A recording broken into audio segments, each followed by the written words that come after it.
자, 사회 시작하도록 하겠습니다. 오늘은 이제 인문환경이고요. 인문환경 몇 차시냐면 20차시예요. 20차시고 그리고 교과서는 70부터 72쪽까지 10분 내외면 수업은 끝낼 수 있을 것 같아요. 우리 인문환경에서 인구 계속 봤어요. 그렇죠? 인구를 이제 뭐라 그럴까? 연령별로 한번 확인을 해보기도 했고, 그죠? 연령별로 확인을 해보기도 했고, 지역별로 확인을 해보기도 했어요. 그 도시의 성장에 대해서 한번 봤었는데, 도시의 성장하는 이유는 서울에서 위성 도시들이 발달했다고 그랬어요. 서울의 위성 도시는 뭐 고양시, 그죠? 그리고 고양시 있었고 또 성남시 이런 데 발달한 이유는 뭐였냐면 주거 지역으로 발달했다고 그랬고, 그리고 또 과천시죠, 그죠? 과천시 그리고 또 세종시 같은 경우에는 어떻게 발달했냐면 행정시설로 발달을 했다 그랬어요. 그리고 시흥이나 어디냐면 안산 같은 지역은 공업지역으로 발달했다고 선생님이 얘기했던 것 같아요. 자, 넘어가고 이제 오늘 시작할 거 한번 해보도록 하겠습니다. 우리나라의 산업 발달 모습을 살펴보도록 하겠습니다. 우리나라는 여러 지역에서 다양한 산업이 발달을 했는데요. 우리나라의 인구와 도시를 공부한 지연이는 우리나라 발달 산업의 변화 모습을 살펴보기로 했습니다. 사회과부도 살펴보지 않고 바로 여기로 넘어갈게요. 여기서 봐야 하는 것은 뒤에다 나와 있는데 큰 공업단지 같은 경우에 위치만 좀 한번 볼게요. 서울 주변에 서울 경기 지역 하나 있고요. 그리고 충청도에 청주, 대전, 천안, 그리고 태백산 지역, 단양, 영월, 태백, 동해 쪽 있고요. 그리고 구미, 대구 쪽 있고, 그리고 광양부터 시작해서 포항까지 위치 있고요. 그리고 군산, 익산, 정주, 광주, 목포 지역 이 정도로 공업지역을 나눌 수가 있는데 얘네들이 왜 발달하게 되었는지 전부 다 살펴보지 않더라도 대충은 한번 보도록 하겠습니다. 오늘날에는 수도권과 남동 쪽 해안가의 공업이 발달했다고 나와 있는데요. 보겠습니다. 과거에는 제품을 만드는 데 필요한 재료를 쉽게 얻을 수 있는 원료 산지에 발달하기 시작했어요. 예를 들어서 시멘트를 만들기 위해서는 뭐가 필요하냐면 석회석이라고 하는 원료가 필요해요. 석회석이라고 하는 원료가 필요한데 이거 석회석을 사오는 게 아니고 우리나라에서 석회석이 나온다고 한다면 당연히 석회석이 나오는 지역에 그 공업이 발달하는 게 편하겠죠. 그곳이 바로 어디냐면 여기에요. 여기.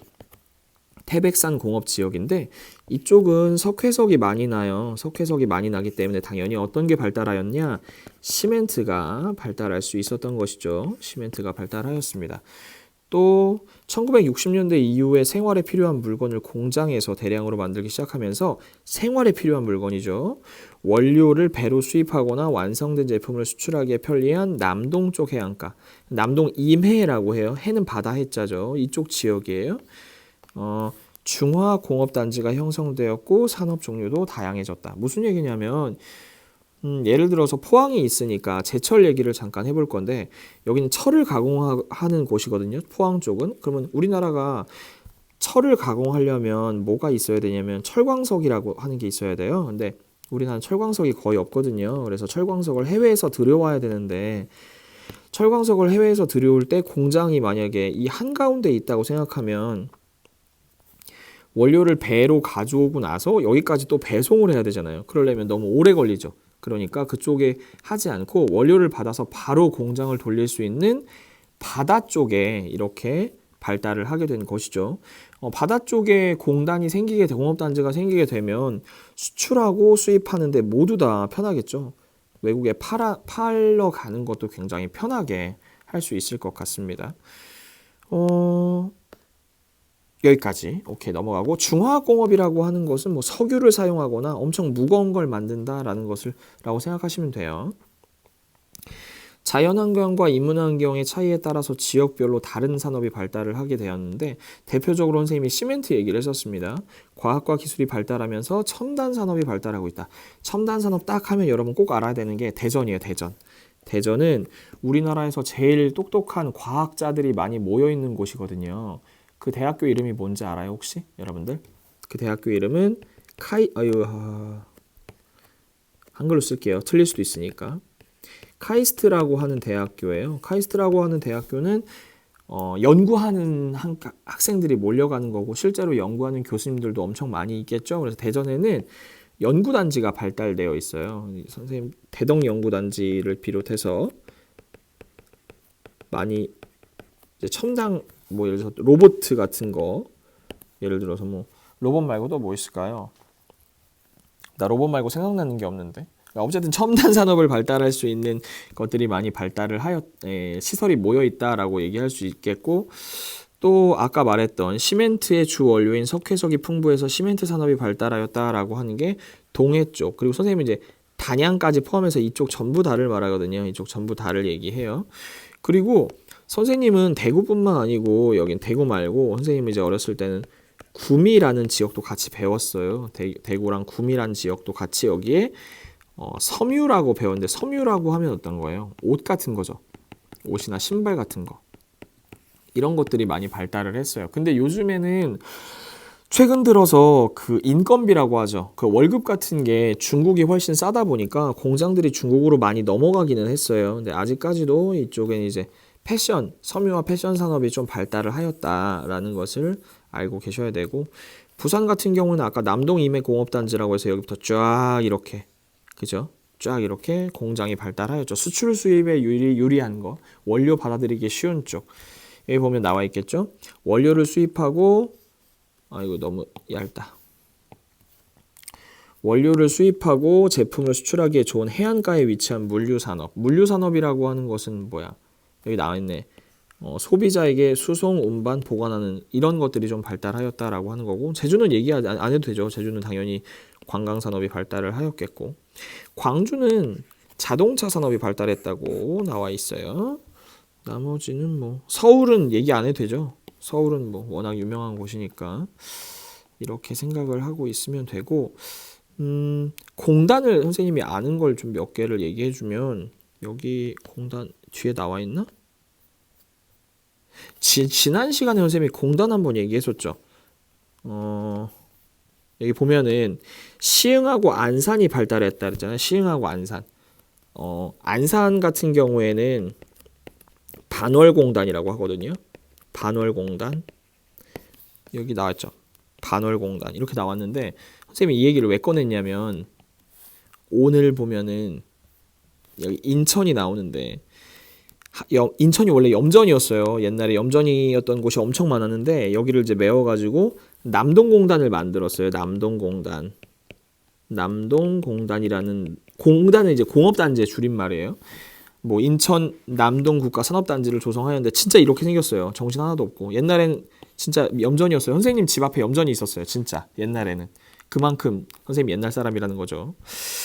그리고 그러니까 여러분들은 이제 인천 대표적으로 수도권의 공단을 공장지대가 어디냐고 얘기하면 뭐 인천 그리고 시흥 또 안산 이 정도는 말할 수 있어야 되는 거예요. 그죠? 그리고 포항이 어디냐면 포항이 여기예요. 포항이 여긴데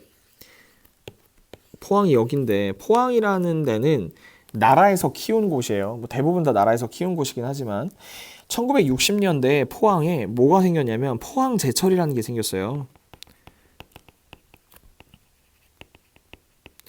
포항제철이라는 게 생겨서 제철이라고 하는 건 철을 가공한다는 뜻인데 그 철을 가공하는 시설을 나라에서 만들었거든요. 그래서 포항제철하고 또 대학교도 하나 만들었는데 그 대학교 이름이 뭐냐면 포항공과대학교. 그래서 포항공대라고 했어요. 부모님들은 다 아세요. 포항공대가 있었는데 2000년대에 들어오면서 이게 원래 나라가 가지고 있던 걸 일반한테 팔았어요. 일반한테 팔아서 이름이 바뀌었어요. 지금 뭘로 바뀌었냐면 이렇게 바뀌었어요. 포스코라고 TV에 광고가 나오는지 모르겠다. 포스코라고 바뀌었고 이 포항공대도 이름이 바뀌었어요. 포스텍이라고 이름도 지금 바뀌어 있는 상태예요. 지금은 엄청 큰 공장이죠. 선생님 예전에 경주로 수학여행 갔을 때 항상 포항에 들려서 이 공장을 보여주고 갔단 말이야. 우리나라가 이렇게 잘 산다 뭐 이런 걸 보여주기 위해서였는지 모르겠지만 그렇게 장난 아니지, 그치? 근데 포항 이쪽은 이제 자동차도 많이 발달을 했고 어쨌든 철을 만드는 곳이니까 그죠? 지역의 산업이 발전하는 과정에서 주변의 자연환경이 변화하기도 하며 인자리가 늘어나며 인구가 증가해 도시가 성장하기도 한다. 여러분들이 꼭 정리해야 될 우리나라가 지역에 따라서 발달하는 산업이 달라진다라는 것을 이번 시간에 봤잖아요. 그래서 대전에는 어때요? 대전에는 첨단 산업이 발달했다 그랬어요. 조금 줄여볼까? 첨단 산업이 발달했다 그랬는데 여기에 이제 연구단지가 있다 그랬죠. 연구단지가 있어요. 카이스트 대학교 있고. 그리고 단양 동해는 어떤 곳이에요? 단양이랑 동해는 시멘트, 그러니까 석회석이 나는 곳이라고 그랬어요. 석회석. 그러니까 당연히 시멘트 산업이 발달했다고 얘기했어요. 그리고 대구, 구미 지역은 뭐가 발달했다? 섬유, 패션 이런 것들이 발달했다고 얘기할 수 있겠고, 그리고 남동, 임해라고 하는 건 바다 근처란 뜻이거든요. 남동 임해 공업단지에는 중화학공업이 발달했죠.